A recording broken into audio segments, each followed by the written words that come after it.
Showbiz fanatics Catherine Bernardo abay pinag-aasawa na, and isa sa mga pinaglalaban ni Miss Catherine sa kanyang ex-boyfriend, nakuha niya na.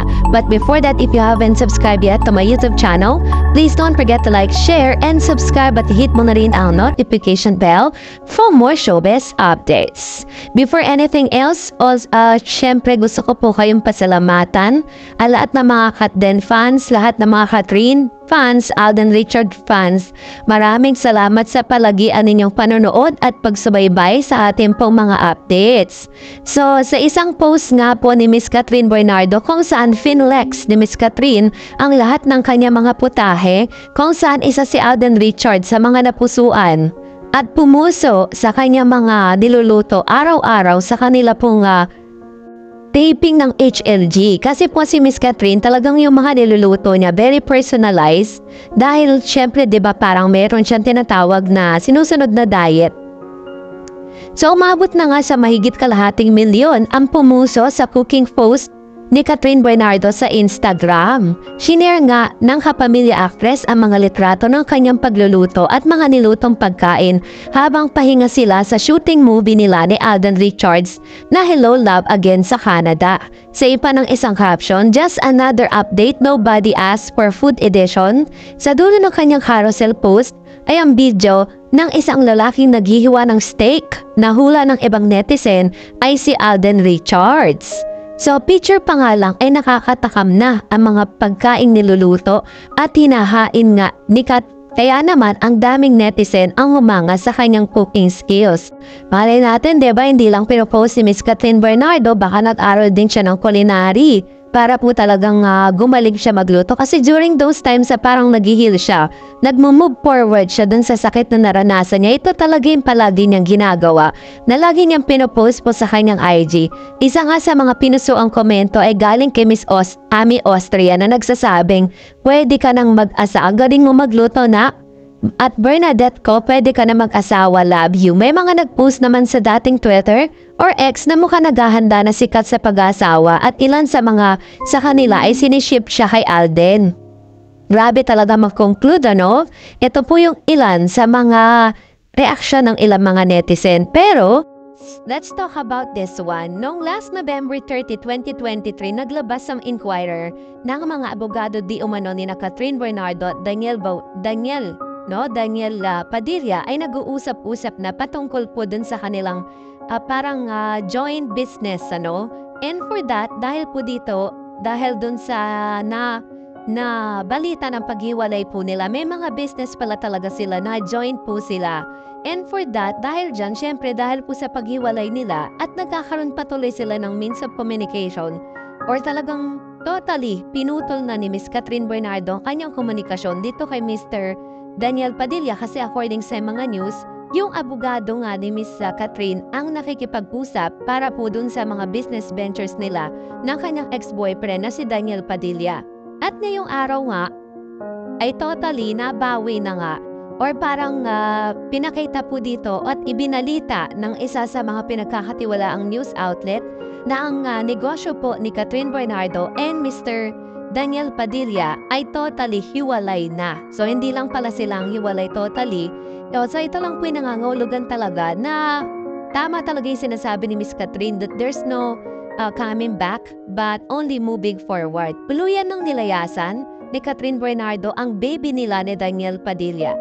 Baby kung ituring ni Catherine at Daniel ang kauna-unahan nilang business venture together na Barbero Blues. Isa nga siya or isa ako sa mga kasamang bumuo, sabi doon, nang nasabing mall-based barbershop na yon. Ako ang natasang maghanap or eto pong taong itong naghanap na magagaling na barbero na inapprove naman daw di umano nila Katniel at iba pang owners dito gaya ni na Mami Min Bernardo, Carla Estrada at iba pa. So, nagsilbing PR manager din ang ilan ng binuksan ng unang branch Barbero Blues noong October 26, 2019 sa The Black SM North EDSA ay hawak na rin na ng Katniel ang unang business ni Kat at ng kanyang pamilya. So binuksan na po nila yung meron pong panibagong cut nails si Miss Catherine Bernardo, diba, na inihatid po namin sa inyo na parang yun po yung pang third So, lahat ng Katniels is talagang parang sosyo silang dalawa kasama si Mami May and Carla. But finally, ay hiwalay na nga. Kumbaga parang sinoli na ni Miss Catherine Bernardo yung shares ng Padilla. During pandemic ay naglagay nga ng malaking board up tarpaulin sa dalawang magkatabing unit sa Ayala Malls, Market. Ito yung streamer sa tinakip sa ginagawang unit at announcement na rin na magbubuksan shop sa mall, Katniels Nails Salon and Spa at Barbero. Blues ang nakalagay sa nasabing board up. Kaya gano'n na lang ang pagkagulat ng mga mall goers at Katniel fans nang tanggalin ang board up nilang bagong hair salon pala ang binuksan ng pamilya Bernardo at hindi na ang Barbero Blues. So ibig sabihin even yung kanilang business name pinalitan na rin. From Barbero Blues pinalitan na siya ng Katniel Nails Salon and Spa. Kaya gano'n na lang ang pagkagulat ng ilan. So ibig sabihin totally nabawi na nga or totally hiwalay na nga ang ilan sa mga business ventures po nila. Pero as of this moment, wala na tayo nakikitang Barbero Blues eh. Hindi lang natin alam kung sino ba yung mas malaki ang inilagay o parang ininvest dun po sa nasabing investment. Binuksan na rin sa publiko ng weekend ang Wellness Place second floor ng Market. Ang pang-5 na pala yun, pang-5 branch ng Katniels at ang katabi nitong New Look Hair Studio Barbershop, bagong business ni Kat kung hindi nagsara ang Katniel SM North EDSA, SM Rosario Cavite at Ayala Cloverleaf Mall ay pang-9 na branch na dapat itong binuksang branch sa Taguig City. Nasad naman ang ibang mga fans dahil sa hiwalayan ni Catherine at Daniel ay nadamay pati ang mga business ventures ng dalawa. Siguro better na rin to para makamove on na rin ang dating magkasintahan at ang kanilang pamilya. Kaya naman from our team kino-congratulate natin si Catherine at ang kanyang Hatang Bernardo family because finally ay meron silang panibagong business. So sa dami po ng mga businesses po nilang together ay unti-unti or parang nabawi na or talagang totally tinanggalan na ng karapatan ni Miss Catherine Bernardo si Daniel Padilla sa nasabing mga businesses. So ganoon talaga eh. Kaya hindi po talaga appropriate na porkit ganun kayo katagal na nagsama bilang mag-boyfriend at girlfriend, kailangan sosyo na kayo sa isang negosyo. Minsan ngayon pa yung nagiging dahilan kung bakit kayo nagkakaroon ng misunderstanding na nauuwi sa hiwalayan. So, ito po ay napakalaking lesson ito para kay Miss Kat. Kung magkakaroon po siya ng panibago niyang relasyon, make it a point na talagang hiwalay yung kanyang business at yung kanyang personal na buhay. And for that, narito naman ang ilan sa mga komento at mga reaction ninyo patungkol dun sa ating latest updates kung saan kapatid ni Alden Richards ginawa ito kay Catherine Bernardo supportive family. So, unahin po natin ang komento mula kay Mr. Renato Hosayan. Sabi nga, yung isang bahay na ginagawa nila, location shoot ngayon ng HLA, Pinoy yung may-ari at former working in ABS-CBN now dito sa resident sa Calgary at sa hospital na kinukuha na ng shoot where Joy is working as a nurse. Meron din silang Pinoy na tumutulong makakuha ng shoot ng HLA sa hospital. Grabe no, ang galing ng mga Pinoy doon. Sabi ni Ma'am Vicky Paradina, ang kuya ni Alden nakatira sila, tita, Gon, nila sa USA. Opo, totoo po yan. Isang nurse siya doon. Ang sumunod si Alden at si Raisa at Angel. Yung tungkol naman kay Sanya, si Sanya na may gusto kay Alden. Hinihintay niya si Alden kaso walang gusto si Alden sa Sanya. Kaya lang, hindi nga yan ang boyfriend. Hinihintay niya si Alden. Baka tumandang dalaga po siya, kakahantay kay Alden Richards. Ayaw nga sa kanya. Yun ang problema.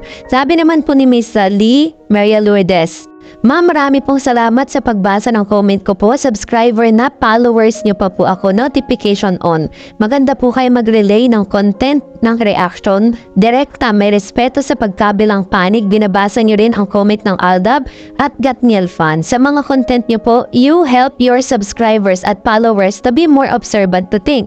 Listen to others people perspective. More power sa your channel po. God bless din po always. Ayan. Thank you po, Ma'am Shi. Salamat Salamat po Miss Maria Lourdes Lee sa inyo pong napakaganda na komento. And of course, sabi ni Eden Skime, even they are real or real relationship, I will support them in movies no matter what. They are one of the best tandem and they are such a good people. Good actor and actress. Chemistry nila umaapaw. True naman, diba? Kahit ano pa yan, totoo man sila or what, basta tayo susuporta tayo sa kanila because they deserve to be a successful one. Dahil alam natin kung ano po yung mga mabubuting bagay na ginagawa nila. Sabi ni Miss Mystical Gamer, sana pagkatapos ng HLA kasala na para manahimik na mga bashers. Pakita naman ang cut din ng konting sweet. Holding hands lang naman pwede siguro. Wish ko sa cut din sila na at magkaanak sila ng isang dosena. God bless us all. Yun din ang wish natin lahat. Kakayanin kaya ni Miss Kat yun na isang dosena yung anak nila, no? So, I love this comment. Very, lang siya, very positive, O, lahat yata ng Kat Den fans, yan din ang wish. Sabi ni Mr. or Ma'am she guest person, Raymond Miralles, totoo pang MU na ang Kat Den. Ayaw po muna nila i-confirm sa mga tao kasi naniniwala po sila na mas maganda kung hindi showy ang kanilang relasyon. Marami kasing bashers, mas malamang hindi maganda mangyayari. Playing safe lang po sila, kumbaga. Yun yung sinasabi ko lagi sa inyo, diba? Kung bakit hindi nila talaga inilalabas lahat. Kasi gusto po nila na magkaroon ng privacy. Sabi naman ni Ma'am Shelina Paga, hello Ma'am Darret, sinusubaybayan ko ang mga content mo at isa akong viewers mo. I believe your content na si Kat Den is fluent sa kanilang relationship nila. What you see is what you get. Yes, true naman po tayo dyan.